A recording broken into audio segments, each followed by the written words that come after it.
Hello Ram Ram dear students, welcome to urgent official. मैं Saurabh Girati. Healthy and sustainable food choice का minor subject वो देख रहे हैं पदसू यूनिवर्सिटी सीकर का, जिसमें अपन ने यूनिट 1 का अच्छे से अध्ययन कर लिया। अब यूनिट 2 को स्टार्ट करेंगे। इसका पहला टॉपिक देखेंगे। सिलेबस में कुल 4 यूनिट हैं। खाद्य भाग के आकार और पोषक घनत्व की समझ।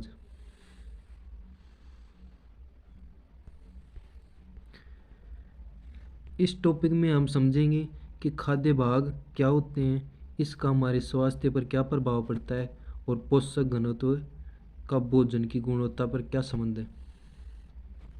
मैंने हर चीज़ को अच्छे से लिखा है, कंटेंट की भाषा सरल की है ताकि आप समझ सके, जो नॉर्मल स्टूडेंट है वो भी समझ सके। शुरू से बता देता हूँ।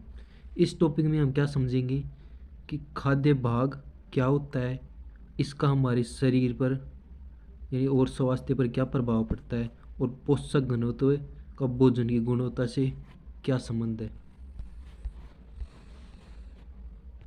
खाद्य भाग के आकार, ये तो दोबारा रिपीट हो गया। खाद्य भाग का आकार क्या होता है? खाद्य भाग का आकार उस मात्रा को दर्शाता है जो हम एक बार में खाते हैं। यह व्यक्ति की ज़रूरत, उम्र, शारीरिक गतिविधि और स्वास्थ्य स्थिति के अनुसार अलग अलग हो सकता है। इसके लिए मुख्य सत्य या मुख्य बातें क्या क्या क्या हैं? तो भोजन की मात्रा को संतुलित बनाए रखना, अधिक खाने से मोटापा हो सकता है और अन्य स्वास्थ्य संबंधी समस्याएं हो सकती हैं। बहुत कम खाने से शरीर को जरूरी पोषक तत्व की प्राप्ति नहीं होती। उदाहरण देख लेते हैं। भोजन का प्रकार और आदर्श भाग, यानी कितना खाना चाहिए। चावल कितना खाना चाहिए? 1 कप या 200 ग्राम। रोटी कितनी खानी चाहिए? 1 से 2 रोटी या 30 से 50 ग्राम। दाल कितनी खानी चाहिए? 1 कटोरी खानी चाहिए, 150 से 200 मिलीलीटर। सब्जी कितनी खानी चाहिए? 1 कटोरी खानी चाहिए, 100 से 150 ग्राम। फल कितना खाना चाहिए? एक मध्यम आकार का फल, सेब या केला। खाद्य भाग के आकार का स्वास्थ्य पर प्रभाव। अधिक भाग खाने के नुकसान। मोटापा हो सकता है, हृदय रोग हो सकता है, मधुमेह हो सकता है, अपच यानी कि पाचन में असुरक्षा या प्रॉब्लम, एसिडिटी हो सकती है। कम भाग खाने के नुकसान। पोषक तत्वों की कमी हो सकती है, कमजोरी, थकान हो सकती है, इम्यूनिटी सिस्टम यानी रोग प्रतिरोधक क्षमता कमजोर हो सकती है। संतुलित भाग खाने के लाभ। संतुलित भाग खाने के लाभ: स्वस्थ वजन बनाए रखना, ऊर्जा स्तर का अच्छा होना, बीमारियों से खतरा कम होना। पोषक घनत्व क्या होता है? पोषक घनत्व का अर्थ किसी भोजन में प्रति ग्राम या प्रति 100 ग्राम या प्रति 100 कैलोरी में कितने पोषक तत्व मौजूद हैं, इसकी मात्रा होती है। उच्च पोषक घनत्व वाले खाद्य पदार्थ। फल और सब्जियां कौन कौन सी? सेब, गाजर, पालक।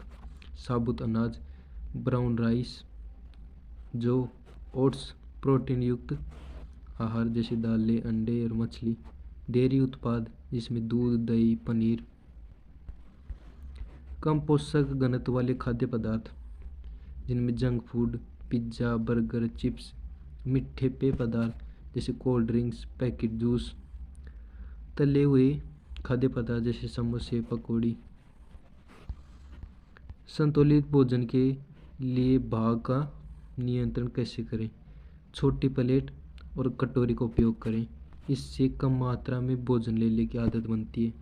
धीरे धीरे खाएं और चबाएं, इससे पेट भरने का एहसास जल्दी होगा और ओवर ईटिंग नहीं होगी, यानी कि ओवर ईटिंग से बचेंगे आप। भोजन में फाइबर शामिल करें, फाइबर से भरपूर भोजन खाएं जिनमें फाइबर किन किन में होता है? सलाद में, फल में, दालों में। जल तृप्ति खाएं, प्री प्लेटिंग करें, पहले से तय मात्रा में खाना निकालें ताकि ज़्यादा खाने से बचा जा सके। निष्कर्ष या कंक्लूजन: खाद्य भाग का आकार और पोषक घनत्व दोनों मिलकर हमारी सेहत को प्रभावित करते हैं। हमें अधिक पोषक तत्वों वाले खाद्य पदार्थ को प्राथमिकता देनी चाहिए और भाग नियंत्रण का पालन करना चाहिए। संतुलित भोजन और सही भाग आकार से हम एक स्वस्थ जीवन शैली अपना सकते हैं। सही मात्रा में सही भोजन स्वस्थ जीवन की कुंजी है। यानी सही मात्रा में खाना और स्वस्थ भोजन खाना, यही हमारे जीवन की कुंजी है। भाग नियंत्रण का सिद्धांत और उसका महत्व क्या है? ये भाग नियंत्रण का सिद्धांत क्या है? भाग नियंत्रण एक ऐसी रणनीति है जो हमें सही मात्रा में भोजन लेने और अधिक या कम खाने से बचने में मदद करती है। यह स्वस्थ जीवन शैली बनाए रखने और पोषण संबंधी बीमारियों से बचने के लिए महत्वपूर्ण है। भाग नियंत्रण का सिद्धांत। भाग नियंत्रण का सिद्धांत इस विचार पर आधारित है कि भोजन की सही मात्रा का सेवन किया जाए ताकि शरीर को आवश्यक पोषक तत्व तो मिले, लेकिन अतिरिक्त कैलोरी का सेवन न हो। न तो ज़्यादा कम खाएं न ज़्यादा खाएं। भाग नियंत्रण के मुख्य सिद्धांत: संतुलित बनाए रखना, यानी संतुलन बनाना। हर पोषक तत्वों को उचित मात्रा में शामिल करें। नियंत्रित मात्रा में भोजन लेना, ज़रूरत से ज़्यादा या कम न खाएं। भूख और तृप्ति पर ध्यान रखना। कब खाना चाहिए? जब भूख लगे, यानी सच में भूख लगे तभी खाना खाना चाहिए। और रुकना कब चाहिए? जब पेट भर जाए। छोटी प्लेट और कटोरी का उपयोग करें, इससे भोजन का हिस्सा बड़ा नहीं दिखता और अधिक खाने से बचाव होता है। यानी पास ला के रख दे तो खाएगा बंदा यार, जीभ तो ललचाएगी उसकी। भोजन को मापना और नियंत्रित करना। भोजन की मात्रा को कप, चम्मच या हाथ के आकार से मापा जा सकता है। धीरे धीरे और अच्छे से चबाकर खाएं, इससे दिमाग को संकेत मिलता है कि पेट भर गया। दिमाग को उल्लू बना दे, पेट भर जाएगा। धीरे धीरे खाएं, चबा चबा के खाएं। भाग नियंत्रण का महत्व: स्वास्थ्य बनाए रखने में सहायक। वजन संतुलित रखता है, मोटापा नहीं बढ़ता। यानी वजन को संतुलित रखता है, मोटापा नहीं बढ़ने देता। पोषण संबंधी बीमारियां जैसे मधुमेह, हृदय रोग से बचाव होता है। शरीर को आवश्यक ऊर्जा मिलती है, जिससे थकान और कमजोरी नहीं होती। पाचन तंत्र के लिए फायदेमंद होता है। सही मात्रा में खाने से पाचन सही होता है और एसिडिटी, गैस की समस्या नहीं होती। भोजन को बेहतर तरीके से पचाने के लिए शरीर को पर्याप्त समय मिल पाता है। कैलोरी नियंत्रण में मदद करता है। ज़रूरत से ज़्यादा कैलोरी लेने से बचता है, जिससे फैट कम होता है। यानी फैट जमा नहीं होता। सही मात्रा में भोजन खाने से शरीर को ऊर्जा मिलती है, लेकिन अतिरिक्त वसा नहीं बढ़ती। भोजन की गुणवत्ता में सुधार होता है। जब हम नियंत्रण का पालन करते हैं तो पौष्टिक और आवश्यक भोजन को प्राथमिकता देते हैं। इससे प्रोसेस्ड फूड और जंक फूड का सेवन कम होता है। भाग नियंत्रण को अपनाने के आसान तरीके: छोटी प्लेट का इस्तेमाल करें, इससे भोजन अधिक दिखता है और जो मनोविज्ञान के रूप में संतुष्टि प्रदान करता है। भोजन को माप कर खाएं। भोजन को सही मात्रा में जानने के लिए मापने वाले कप, चम्मच या हाथ का उपयोग करें। धीरे धीरे और ध्यान से खाएं। खाने को अच्छी तरीके से चबाएं और बीच में रुककर अपने पेट को संतुष्टि का एहसास करवाएं। यानी धीरे धीरे खाएं। जब दिमाग बेवकूफ़ बन जाए तब अपना आप ही पेट भर जाएगा, आपको एहसास हो जाएगा कि यार बहुत ज़्यादा खा लिया। प्री प्लेटिंग का उपयोग करें। खाने से पहले एक निश्चित मात्रा में भोजन निकाल लें ताकि अनावश्यक रूप से ज़्यादा न खाएं। सामने कम ही भोजन रखें, क्योंकि ज़्यादा भोजन रखेंगे तो आप उनको खा जाएंगे और ईटिंग हो जाएगी आपकी। फाइबर युक्त आहार को प्राथमिकता दें, इससे पेट जल्दी भरता है और अधिक खाने की इच्छा कम होती है। फाइबर युक्त भोजन खाएं। सलाद को और फल सब्जियों को बढ़ावा दें, जिससे पेट भर जाएगा और ओवर ईटिंग से बच सकते हैं आप। तरल पदार्थों का सही उपयोग करें। भोजन से पहले पानी पीने से पेट भरा हुआ महसूस होता है, जिससे ओवर ईटिंग से बचाव हो सकता है। भाग नियंत्रण और पोषक घनत्व का संबंध: उच्च पोषक घनत्व वाले खाद्य पदार्थों को कम मात्रा में खाने से आवश्यक पोषक तत्व मिलते हैं। कम पोषण घनत्व वाले खाद्य पदार्थ जैसे जंक फूड अधिक मात्रा में खाने पर आवश्यक पोषक तत्व नहीं मिलते। भाग नियंत्रण अपनाकर हम संतुलित आहार प्राप्त कर सकते हैं और पोषक की गुणवत्ता बढ़ा सकते हैं। निष्कर्ष या कंक्लूजन। भाग नियंत्रण का सिद्धांत यह सिखाता है कि हमें भोजन की मात्रा को संतुलित तरीके से लेना चाहिए ताकि शरीर को आवश्यक पोषक तत्व मिल सके, अतिरिक्त कैलोरी से बचा जा सके। सही भाग नियंत्रण अपनाने से वजन नियंत्रण, पाचन स्वास्थ्य और बीमारियों से बचाव हो सकता है। सही मात्रा में सही भोजन स्वस्थ जीवन की कुंजी है। पोषण संरचना या डेटाबेसेस का उपयोग करके विभिन्न खाद्य उत्पादों की ऊर्जा और पोषक घनत्व का अनुमान। ये अगला टॉपिक है, ये देख लेते हैं क्या है। पोषण संरचना डेटाबेसेस एक वैज्ञानिक स्रोत होता है जिसमें विभिन्न खाद्य पदार्थों में मौजूद पोषक तत्वों की जानकारी होती है। इसका उपयोग करके हम भोजन की ऊर्जा, कैलोरी और पोषक घनत्व का सही अनुमान लगा सकते हैं। पोषण संरचना डेटाबेस क्या होता है? यह एक डिजिटल या प्रिंटेड डेटाबेस होता है जिससे विभिन्न खाद्य पदार्थों के पोषण संबंधी विवरण उपलब्ध होते हैं। इसमें शामिल कौन कौन से होते हैं? तो इसमें कैलोरी, प्रोटीन, वसा, कार्बोहाइड्रेट, विटामिन और खनिज, फाइबर और पानी की मात्रा शामिल होती है। उदाहरण के लिए देखें तो कुछ प्रमुख पोषण डेटाबेस स्रोत कौन कौन से हैं?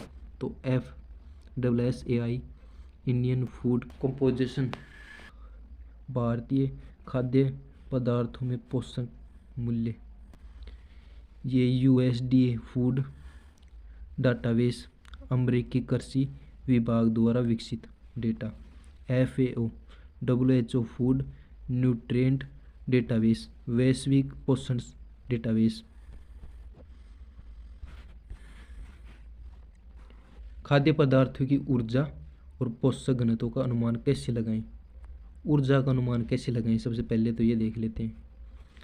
खाद्य पदार्थों में ऊर्जा मुख्य रूप से कार्बोहाइड्रेट और प्रोटीन वसा से मिलती है। ऊर्जा किससे प्राप्त होती है? कार्बोहाइड्रेट से, प्रोटीन से और वसा से हमें ऊर्जा प्राप्त होती है। ऊर्जा की गणना का सामान्य सूत्र क्या है? तो कैलोरी है जिससे ऊर्जा प्रदर्शित की जाती है। सूत्र क्या है? कार्बोहाइड्रेट गुणा 4 प्लस प्रोटीन गुणा 4 प्लस वसा गुणा 9। खाद्य पदार्थ, इसकी मात्रा कैलोरी में प्रति 100 ग्राम है। चावल 130 kcal, गेहूँ 340 kcal, दूध 42 kcal, अंडा 155 kcal, सेब 52 kcal। कैलोरी में मात्रा है ये। उदाहरण, अगर हम 50 ग्राम चावल खाते हैं तो यह 130 kcal 100 ग्राम के लिए है। तो 50 ग्राम के लिए कितना होगा? तो इसका सूत्र है 130/100 गुणा 50, ये 65 kcal, 65 कैलोरी आ जाएगी। पोषक घनत्व का अनुमान। पोषक घनत्व का अर्थ होता है कि भोजन में प्रति कैलोरी कितने पोषक तत्व हैं जिनमें विटामिन, खनिज, फाइबर हो सकते हैं।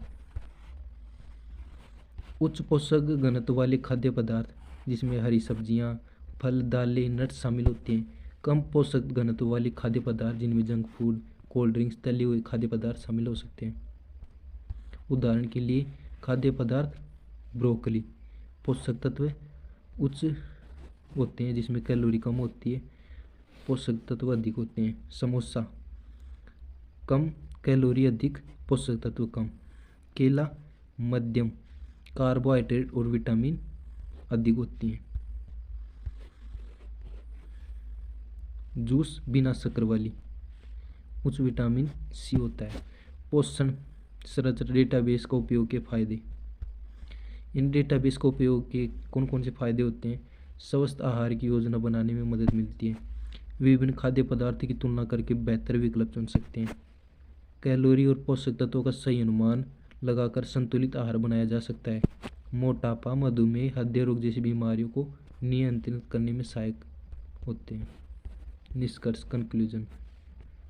पोषण